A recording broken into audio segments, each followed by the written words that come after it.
देश को आजाद हुए 70 साल से ज्यादा हो गए। सरकारें आई चली गईं, चुनाव हुए, बड़े बड़े विकास के दावे किए गए। विकास हुआ सिर्फ नेताओं का, अधिकारियों का या अफसरों का, पर आम जनता उसी चौराहे पर आज भी खड़ी है जहां 1947 में खड़ी थी। सड़क, बिजली, पानी जैसी बुनियादी सुविधाओं से वंचित। यही हाल जिला रामबन के कुमित के लोगों का है। उनका कहना है कि शायद वो हिंदुस्तान में नहीं रहते।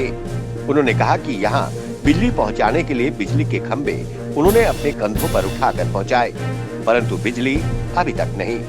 आती तो है कभी कभी, पर बिजली का बिल हजारों में।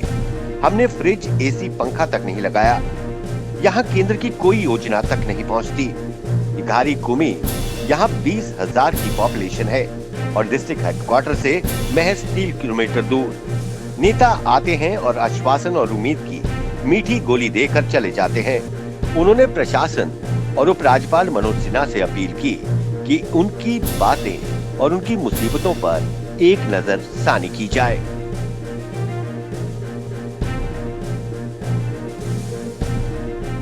हाँ जी, हिंदुस्तान आजाद है तो हमको कोई पता नहीं आजादी कहाँ से है, कैसी है। जैसे हमारे बुजुर्ग पीछे थे वैसे ही पड़े हैं, कोई पता नहीं। गार्ड कमेट के बुनियादी जो चीजें हैं नहीं है सर। और जो पोल सरकार ने दिए थे, बिजली वालों ने जो दिए थे पोल, तो वो पोल वहीं पे रखे हुए, लगाए नहीं, तार नहीं, कुछ नहीं। और यहाँ के माता ने और बहनों ने पोल उठा के लाए थे राजगढ़ से, यहाँ पे नहीं कैरेज दी नहीं कुछ।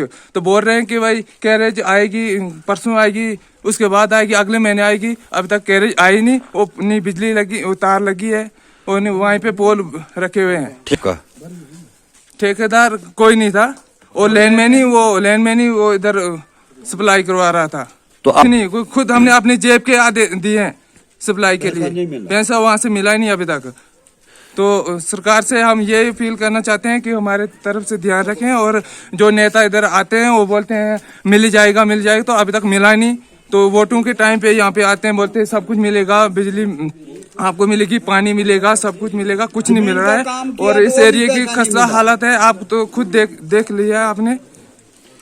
तो क्या कहना चाहिए? हम से यही रिक्वेस्ट करते हैं कि हमारी वार्ड के लिए, हमारी पंच के यहाँ डिस्ट्रिक्ट तहसील के लिए और यहाँ पे ध्यान रखें। बिजली आती है आपके इलाके में? बिजली आती है जब हम सोते हैं, उसके बाद 10 बजे के बाद बिजली आती है। खाना खाने के टाइम पे यहाँ पे बिजली आती नहीं है। और जब हमें लाइट चाहिए उस टाइम आती नहीं यहाँ पे। तो किराया कितना लेते हैं आपसे? किराया महीने पे 400 से ऊपर ही देते हैं। 400 से ऊपर ही आता किराया यहाँ पे। सभी लोगों का यही हाल है। बिजली के बारे में तो बिजली आती है रात को कहीं 11 बजे के बाद आएगी, कहीं 1-2 घंटे रहेगी। दिन में तो जब हमें खाना खाने का टाइम होता है या कोई काम करने का टाइम होता है, बच्चों को पढ़ने का टाइम होता है, उस टाइम तो बिजली होती नहीं है। तो महीने पे एग्जैक्ट बिल आ जाते हैं। बिल आते हैं, किसी का 10,000 है, किसी का 15,000 है। जो बेचारे वो BPL सर्वे में हैं उनके भी यही हाल है। एक बंदा हमारे गाँव का है, उसको 28,000 रुपये बिल है। BPL बंदा है, कुछ नहीं चलता है सर, कुछ नहीं, कोई फ्रिज, कोई कुछ नहीं चलता। ऐसे सिंगल बल्ब भी नहीं चलता यहाँ पे। 11 बजे के बाद कहीं 1-2 घंटे बिजली आएगी, वो भी सिंगल। रोड कनेक्टिविटी तो बहुत ज्यादा दूर है, कम से कम 7-8 किलोमीटर दूर जाना पड़ता है। तो ये सर, हाँ कोई बात नहीं, हो जाएगा, पीछे से लोड है, आज ग्रिड पे प्रॉब्लम है, आज फलानी का प्रॉब्लम है। तो यही बोलते हैं जब हम कहीं जाते हैं। 2-3 बार तो हम DC साहब के पास भी गए, तहसीलदार साहब के पास भी गए राजगढ़ में। वो बोलते हैं जी थोड़े टाइम के बाद हो जाएगा, ग्रिड की प्रॉब्लम है, वो ठीक नहीं हो रहा, ये ठीक नहीं हो रहा। बिल्कुल सर वैसी है जैसे कदीम जमाने में होता था, बस बिल्कुल वैसे ही है। तो करें क्या बेचारे गरीब लोग हैं, कोई सुनाई नहीं है। जब वोटों का बारी आती है तो उस टाइम तो बड़ी बड़ी पार्टियां आ जाती हैं वोट लेने के लिए। तो बस लोगों को गुमराह करना, ये हो गया जी, वो हो गया जी, 9 हो गया जी, 17 हो गया। तो बाकी हमें हमारी प्रॉब्लम वैसे ही है, ना कोई रोड कनेक्टिविटी है, ना कोई रोड का साधन है, ना हमारे पास कोई डिस्पेंसरी है। तो हॉस्पिटल के लिए जाना पड़ता है। तो राजगढ़ में यहाँ से चले जाएंगे, वहाँ से रामबन खेल देंगे। बस ऐसे हम दर ही खज्जल। पूरा सिस्टम जिम्मेदार है। ये बिजली विभाग का जो भी सिस्टम है ये सब उनकी जिम्मेदारी है। अभी आपने सुना ये बेचारे क्या बोल रहे हैं, यहाँ की महिलाओं ने जो पोल उठा के यहाँ पे लाए, पोल उठा के लेके यहाँ आए, उनके भी पैसे इनको नहीं दिए और उल्टा इन्होंने अपना पैसा दिया, अपनी जेब से पैसा लेके अपने खर्चे से वो पोल लगा के रखे, वायर नहीं लगी हुई। ये देखो अभी आपको दिखाता हूँ, बीपीएल आदमी के हाथ में, ये देखो आप 13,000 बिल बता रहे हैं। किस चीज का बिल है ये? 13,000 बिल एक बीपीएल आदमी जहाँ के घर में लाइट नहीं है, यहाँ रात को लाइट ही नहीं होती है, तो ये बिल किस चीज का था?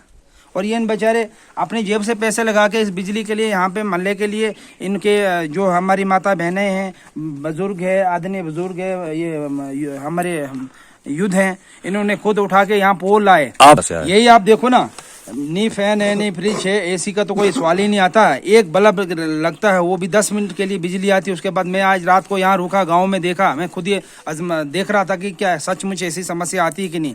रात भर रुका, शाम को 7 बजे लाइट आई, उसके बाद अभी देखो सुबह हो गई, अब तक कोई लाइट नहीं आई। और सामने ये देखो बिल, लोगों के पास कितने घर है जिनको 13-13 हजार रुपये बिल आया हुआ बिजली का।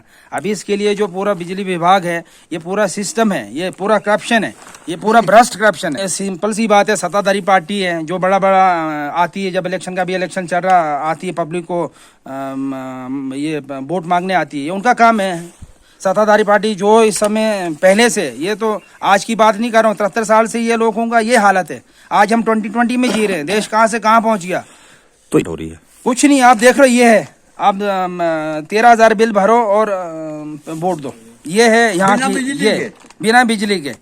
यहाँ का सिस्टम इतना खराब है, मुझे अफसोस होता है कि हमारे आज की यूथ जो है कहाँ से कहाँ पहुँच गए बाहर। चांद, हम कहने को बोलते हैं हम चांद में पहुँच गए, मंगल में पहुँच गए। और यहाँ घर का देखिए आप, ये ऐसा एक एरिया है जो 6 साल सिटी से कटअप रहता है।